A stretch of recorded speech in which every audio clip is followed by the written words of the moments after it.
మమత అండి, నాది chemistry department Kakatiya university. మేమందరం 2010లో రిక్రూట్ అయ్యాం సార్.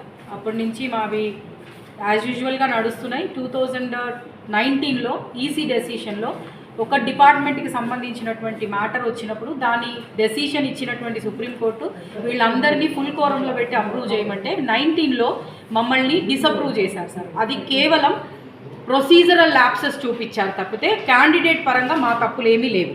ఆ ప్రొసీజరల్ ల్యాప్సెస్లో కేవలం మార్క్స్ అవార్డింగ్ అనేది తప్పు ఉంది అని చెప్పి రైట్ చేసి మమ్మల్ని డిసప్రూవ్ చేశారు.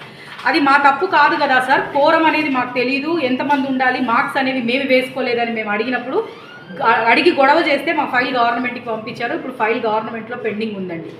ఆ పెండింగ్ ఉంది. మేము కామ్గా ఉండి సార్ మాకేమైనా న్యాయం చేయండి అని వస్తున్న కొద్దీ కూడా మేము అడుగుతున్న కొద్దీ నవీన్ మిట్టల్ గారు ఆ కమిటీలో ఉండి మేము వెళ్ళినప్పుడు మీరు ప్రమోషన్స్ అని అడుగుతుంటే మీరు కోర్టులో కేసు వేసుకోండి, ఆ ఒక్క పేపర్ కాపీ తెస్తే మేము ప్రమోషన్స్ ఇస్తామంటే మేము కేసు ఫైల్ చేసాం. ఈ రోజున మా కేసు హియరింగ్ వచ్చింది సార్. హియరింగ్ వస్తే కౌంటర్ ఫైల్ చేయడానికి కూడా యూనివర్సిటీ, ఎందుకంటే మేము పార్టీ చేయాల్సింది మాకేమీ అగ్రీవ్డ్ పార్టీస్ లేదు కాబట్టి మేము ప్రిన్సిపల్ సెక్రటరీ గారిని యూనివర్సిటీని రెస్పాండెంట్స్ చేసి అడిగితే కౌంటర్ వేయడానికి చాలా రోజులు టైం తీసుకొని వీళ్ళు కౌంటర్ వేశారు. అందులో కూడా చాలా నెంబర్ ఆఫ్ క్వైరీస్ రాశారు. వాటన్నిటికీ రిప్లై కౌంటర్ ఇస్తే ఈరోజు ఆర్గ్యుమెంట్లో స్టాండింగ్ కౌన్సిల్, యూనివర్సిటీని రిప్రజెంట్ చేసే స్టాండింగ్ కౌన్సిల్ భానుప్రకాష్ గారు సింపుల్గా వచ్చేసి ఎన్ఎం శెట్టి అఖిల్ అని ఇంకొక లాయర్ వచ్చారు, ఆయన ఎవరో కూడా మాకు తెలియదు, ఆయన వచ్చి నేను ఇంప్లీడ్ అవుతాను అన్నారు. మా మేడం, మా లాయర్ గారు మీరు ఇంప్లీడ్ అవ్వడానికి లేదు, యూ హ్యావ్ నో స్టాండ్ అని అన్నారు. ఒక మాట వినిపించింది. తర్వాత భానుప్రకాష్ గారిని రిప్రజెంట్ చేయగానే ఆయన సింపుల్గా 1:30 ఈసీ మీటింగ్లో వీళ్ళందరినీ తీసేశారు.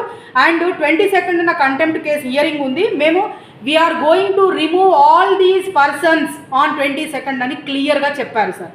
ఆ విషయాన్ని పట్టుకొని మేము రిజిస్ట్రార్ గారి దగ్గరకు వచ్చాం. బికాస్ స్టాండింగ్ కౌన్సిల్ అనే వ్యక్తి యూనివర్సిటీని రిప్రజెంట్ చేస్తారు కోర్టులో, కాబట్టి మీరు యూనివర్సిటీ ఏది చెప్తే స్టాండింగ్ కౌన్సిల్ అదే చెప్తారు, కాబట్టి మరి మీరేమైనా చెప్పారా సార్ అని అడగడానికి వచ్చాం. అడిగి మేము ఇలా చెప్పగానే సార్ కాల్ చేశారు. కాల్ చేస్తే ఆయన నేను చెప్పలేదు అన్నారు. కానీ మేము మొత్తం proof, we have a live stream recording with us and మేము సార్కి చూపిస్తే మీరు మళ్ళీ కాల్ చేసి అడగండి సార్ మీరు అన్నారు కదా అంటే సార్ ఏం చెప్పట్లా. సార్ మేము ఒక్కటే రిక్వెస్ట్ చేస్తున్నాం, మీ మీడియా పరంగా అండ్ యాజ్ వెల్ యాజ్ మా గ్రీఫ్ మేము చెప్తున్నాం. We have been suffering from 4 years, ఇది 5th year sir. 2019 November 15th నుంచి మమ్మల్ని ఎన్ని రకాలుగా హరాస్ చేయాలో అన్ని రకాలుగా హ్యూమిలియేట్ చేస్తున్నారు. We're not supposed to do our work. మేము మా వర్క్ చేసుకోలేకపోతున్నాం. అడ్మినిస్ట్రేషన్ మమ్మల్ని కన్సిడర్ చేయట్లేదు. మాకు సాలరీస్ ఆపేయటం, ప్రమోషన్స్ ఆపేయటం, ప్లస్ మాకు ఈ రోజున మేమేదైనా మా పరంగా తప్పు జరిగితే sir we're ready to face any of the consequences. మా తప్పు లేకుండా ప్రొసీజరల్ ల్యాప్సెస్ ఆర్డినెన్స్ 2 లేదని రాశారు. అసలు యూనివర్సిటీ ఇన్సెప్షన్ నుంచి ఆర్డినెన్స్ 2 ఇప్పుడు ఉన్నటువంటి రిజిస్ట్రార్ గారికి కానీ అంతకుముందు ఉన్నటువంటి సీనియర్ టీచర్స్కి కానీ ఎవరికీ ఆర్డినెన్స్ 2 పారా 9 లేదు. మరి మమ్మల్ని మేము తప్పు చేస్తే మా తప్పును చూపించి మాకు శిక్ష వేయండి.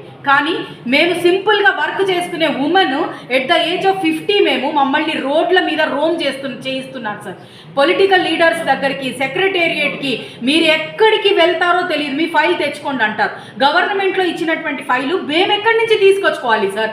మేము రిక్వెస్ట్ చేస్తున్నాం అడ్మినిస్ట్రేషన్ని, సార్ మీరు అడగండి, మీరు ఇచ్చిన ఫైల్ మీరు తీసుకురండి అంటే మేము ఎట్లా తీసుకొస్తామండి, సీఎంఓ ఆఫీస్కి వెళ్ళాలా అంటున్నారు. సార్ మేము ఎక్కడ న్యాయానికి వెళ్ళాలి కూడా మాకు అర్థం కాదండి సార్. ఈ రోజున మేము మీడియా పరంగా తెలియదు, మా తప్పు ఏమైనా ఉంటే ఇది ఎక్కడికి వెళ్ళినా పర్వాలేదు సార్, మా తప్పు ఏమైనా ఉంటే మమ్మల్ని శిక్షించండి. కానీ మా తప్పు లేకుండా ప్రొసీజరల్ ల్యాప్సెస్ తోటి ఎగ్జిక్యూటివ్ కౌన్సిల్ హైయర్ అథారిటీ యూనివర్సిటీకి అయినప్పటికీ కూడా అక్కడ చేసినటువంటి డెసిషన్ని రివ్యూ చేసుకునే ఛాన్స్ ఉన్నప్పటికీ కావాలనే గవర్నమెంట్కి పంపించి ఈ రోజున ఈ కంటెంప్ట్ కేసు వేసింది ఒక పార్ట్ టైం టీచర్ సార్. ఆ పార్ట్ టైం టీచరు వీసీ గారి మీద ఎఫ్ఐఆర్ ఫైల్ చేసి ఎన్ని రకాలుగా అడ్మినిస్ట్రేషన్ ఇబ్బంది పెట్టినా తన మీద చర్య తీసుకోకుండా మా మీద చర్యలు తీసుకుంటున్నారు సార్. ఇది మేము ఖండిస్తున్నాము, బాధపడుతున్నాము. మా గ్రీఫ్ని మీ పరంగా ప్రజలకి చెప్పుకోవాలనుకుంటున్నాం సార్. మేము అరవటమే తప్పు, మీరు ఇట్లా మాట్లాడకూడదు అంటే మౌనంగానైనా కూడా మేము ఇక్కడే కూర్చొని మాకు సొల్యూషన్ 22న మా కంటెంప్ట్ హియరింగ్ ఉంది. మేము కొన్ని టైమ్స్ వచ్చి రిక్వెస్ట్ చేశాం, సీనియర్ కౌన్సిల్ని హైర్ చేయండి సార్, భానుప్రకాష్ మాకొద్దు, మా తరపున వాదించట్లేదని.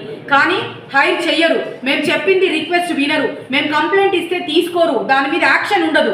మమ్మల్ని మాత్రం they are making us to suffer a lot sir.